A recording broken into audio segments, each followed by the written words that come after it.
মাধ্যমিক পরীক্ষার তদারকিতে বেরিয়ে অসহায় প্রতিবন্ধী এক নাবালককে সাহায্যের হাত বাড়িয়ে দিল জেলাশাসক নিতিন সিংহানিয়া। প্রতিবন্ধী ওই নাবালককে সমস্ত রকম সহযোগিতার প্রতিশ্রুতি দেন জেলাশাসক। স্থানীয় সূত্রে জানা গিয়েছে, বিশু রায়, বয়স 15 বছর, নামে ওই নাবালকের বাড়ি মানিকচকের রায়পুর এলাকায়। তার বাবা অনিল রায় দিনমজুরের পরিবারের ওই প্রতিবন্ধী নাবালক রোজই ইংরেজবাজার শহরে এসে বিভিন্ন জায়গায় ঘুরে ভিক্ষা করেন। এদিন শহরের পিরোজপুর এলাকার একটি মাধ্যমিক পরীক্ষা কেন্দ্র পরিদর্শন করে বেরোনোর সময় প্রতিবন্ধী ওই নাবালককে রাস্তায় বসে থাকতে দেখেন জেলাশাসক নিতিন সিংহানিয়া। তখনই ওই নাবালককে মাথায় হাত দিয়ে সমস্ত রকম সহযোগিতা করার প্রতিশ্রুতি দেন জেলাশাসক। এদিন পিরোজপুর এলাকার শান্তিসেন হাই স্কুলের মাধ্যমিক পরীক্ষা কেন্দ্রের বাইরে দাঁড়িয়ে থাকা পরীক্ষার্থীদের অভিভাবকেরা বলেন, জেলাশাসক অত্যন্ত মানবিক। তিনি এদিন ওই নাবালক ছেলেটিকে সব রকম সহযোগিতার আশ্বাস দিয়ে গিয়েছেন। সোমবার থেকে শুরু হয়েছে রাজ্যের মাধ্যমিক পরীক্ষা। এদিন ইংরেজবাজার শহরের Shantisen girls high school, Akrurmoni high school, Chintamoni girls high school সহ আরও বেশ কয়েকটি মাধ্যমিক পরীক্ষা কেন্দ্রের পরিদর্শন করেন জেলাশাসক নিতিন সিংহানিয়া। দেখলেন এবং কি নির্দেশ দিচ্ছেন? একজন স্পেশালি এবলড ভাই আছে আমার, ওর মানবিক ভাতা থেকে শুরু করে যা যা প্রয়োজনীয় সার্টিফিকেট সবই আছে, ট্রাইসাইকেল থেকে শুরু করে সবই আছে। আরও কীভাবে ফ্যামিলিকে আমরা আর্থিকভাবে সক্ষম করতে পারি সেটা আমরা দেখে নিচ্ছি।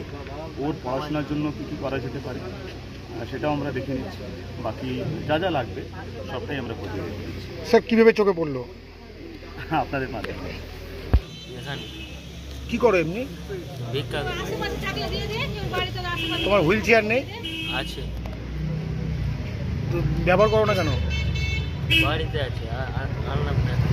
গাড়িতে আছে। তুমি পড়াশোনা করো? না। কার সাথে এসছো তুমি এখানে? আমি একাই এসেছি। কে তোমাকে নিয়ে এসছে? একাই এসেছি, কেউ নিয়ে বুঝি আজকে তোমার সাথে কে দেখা করলো? আজকে ডিএম স্যার দেখা করলো? হ্যাঁ। কি আশ্বাস দিল? কি বললো? গাড়ি দিত।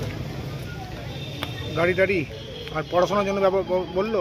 কেমন লাগছে? ভাই বলো। কি নাম তোমার? বিশুরায়। হ্যাঁ, বিশুরায়। বিশুরায়। বাড়ি কোথায়? বাড়ি মোশরাফপুর। বাবার নাম কি? স্টেশনে? হ্যাঁ, অনিল রায়। আচ্ছা, হ্যাঁ বলে দি।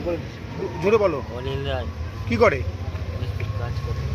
তুমি কি রেগুলার আসো নাকি এখানে টাউনে ভিক্ষা করতে?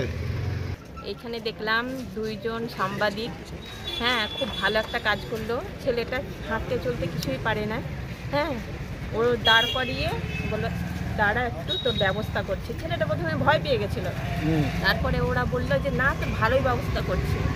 নিয়ে ডিএম স্যার আসলেন, একটু পরিচয় করালেন, কিছু ওর ব্যবস্থা ভালো করলেন। হ্যাঁ, দেখা যাক এখন কতদূর কি হয়। ডিএম স্যার কোথায় গেছিলেন? ডিএম স্যার গেছিলেন মালদা গার্লসে। মাধ্যমিক চলছে তো, ওই মাধ্যমিকের মানে ঠিক করতে গেছিলেন। এখন দেখি ডিএম স্যার কেমন কি করছেন ছেলেটার জন্য। বলছি কেমন লাগলো ডিএম স্যারের এই উদ্যোগটাকে? খুবই ভালো, খুবই ভালো, মানে প্রশংসা মানে অতুলনীয়, খুব ভালো স্যার। এরকম দেখা যায় না। আপনার নাম? আমার নাম তাপসী দাস।